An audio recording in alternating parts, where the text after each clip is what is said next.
നമസ്കാരം. തൃശൂർ എനിക്ക് വേണം, തൃശൂർ ഞാനിങ്ങ് എടുക്കുക. മലയാളത്തിന്റെ പ്രിയ നടൻ സുരേഷ് ഗോപി മുൻ തെരഞ്ഞെടുപ്പിന് നേരിട്ടപ്പോൾ പറഞ്ഞ ഡയലോഗ് ഇടത് വലത് എതിരാളികൾ വമ്പൻ ട്രോളുകളാക്കി ആഘോഷിച്ചിരുന്നു. വീണ്ടും തൃശൂരിലെ അങ്കത്തട്ടിൽ മറ്റൊരു തെരഞ്ഞെടുപ്പ് പോരാട്ടത്തിനായി സുരേഷ് ഗോപിയുണ്ട്. പക്ഷെ ഇത്തവണ തൃശൂർ എടുക്കാൻ തന്നെയാണ് അദ്ദേഹത്തിന്റെ അംഗപ്പുറപ്പാട്. അതിനുള്ള ആയുധങ്ങളും ആൾബലവും ധാരാളമായി അദ്ദേഹവും BJPയും കരുതിയിട്ടുമുണ്ട്. കൃത്യമായ തെരഞ്ഞെടുപ്പ് പ്രവർത്തനങ്ങളാൽ BJP തൃശൂരിൽ ഏറെ ദൂരം മുന്നോട്ട് പോയി കഴിഞ്ഞു. നിലവിലെ തൃശൂർ രാഷ്ട്രീയ സാഹചര്യം ത്രികോണ മത്സരത്തിൻ്റെതാണ്. ഒരു സംസ്ഥാനം എങ്ങനെ സാമ്പത്തികമായും സാംസ്കാരികമായും തകർത്ത് തരിപ്പണമാക്കാം എന്നതിൻ്റെ ഉദാഹരണമാണ് കേരളത്തിലെ LDF ഭരണം. കൊഴിഞ്ഞുപോക്ക് രാഷ്ട്രീയത്തിലൂടെ ദുർബലമായിക്കൊണ്ടിരിക്കുന്ന കോൺഗ്രസ്. ഇവർക്കിടയിലാണ് കേരളത്തിൽ താമര വിരിയിക്കുക എന്ന തീവ്ര ചിന്തയോടെയുള്ള BJP പ്രവർത്തനങ്ങൾ. തൃശൂരിലെ തെരഞ്ഞെടുപ്പ് പ്രവർത്തനങ്ങൾക്ക് ചുക്കാൻ പിടിക്കുന്നത് സംഘപരിവാറാണ്.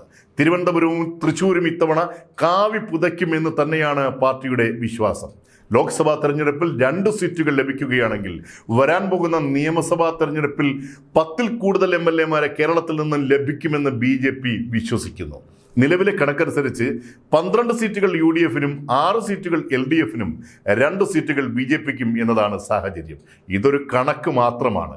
കാരണം ഏത് പാർട്ടി അധികാരത്തിൽ വരണമെന്നും ഏത് സ്ഥാനാർത്ഥി ജയിക്കണമെന്നും തീരുമാനിക്കുന്നത് രാഷ്ട്രീയ പാർട്ടികൾ അല്ല, നിഷ്പക്ഷരായ ഭൂരിപക്ഷ ശതമാനം വോട്ടർമാരാണ്.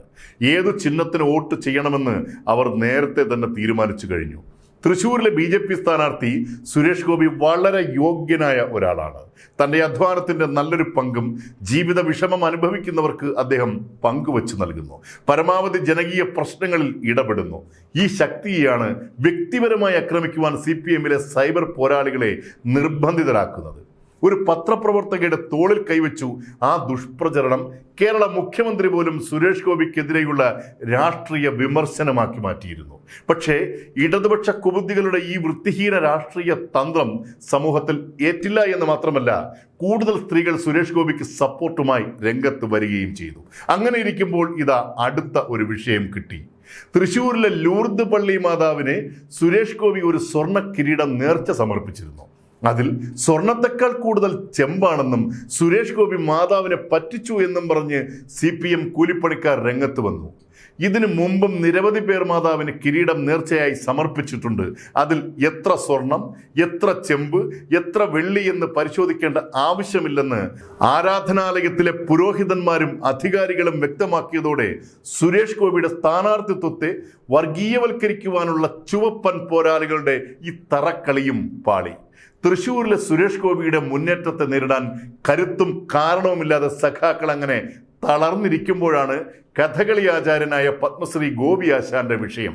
തന്നെ കാണാൻ സുരേഷ് ഗോപിക്ക് അനുവാദം നൽകില്ലെന്ന് ഗോപി ആശാൻ പറഞ്ഞതായും മാത്രമല്ല, ഗോപി ആശാന്റെ ആത്മമിത്രമായ ഒരു ഡോക്ടറെ കൊണ്ട് തൃശ്ശൂരിൽ സുരേഷ് ഗോപിയെ സപ്പോർട്ട് ചെയ്താൽ ആശാന് പത്മ അവാർഡ് വാങ്ങി നൽകാമെന്ന് പറയിച്ചെന്നതുവരെ എത്തി കാര്യങ്ങൾ.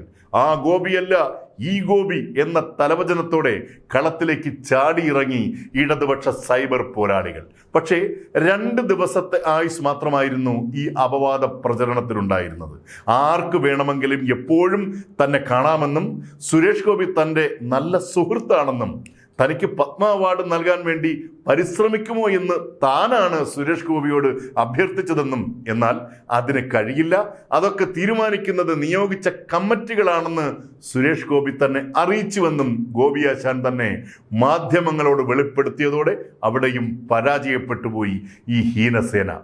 ഇനിയൊരു ദുഷ്പ്രചരണത്തിന് അവസരം കാത്തിരിക്കാതെ സ്വന്തം സ്ഥാനാർത്ഥിക്ക് മറ്റ് സ്ഥാനാർത്ഥികളെക്കാൾ കൂടുതലുള്ള കഴിവിനെയും ഗുണഗണങ്ങളെയും വോട്ടർമാരെ ബോധ്യപ്പെടുത്തി 10 വോട്ടുകൾ കൂടുതൽ പിടിക്കാൻ നോക്കൂ സഖാക്കളെ.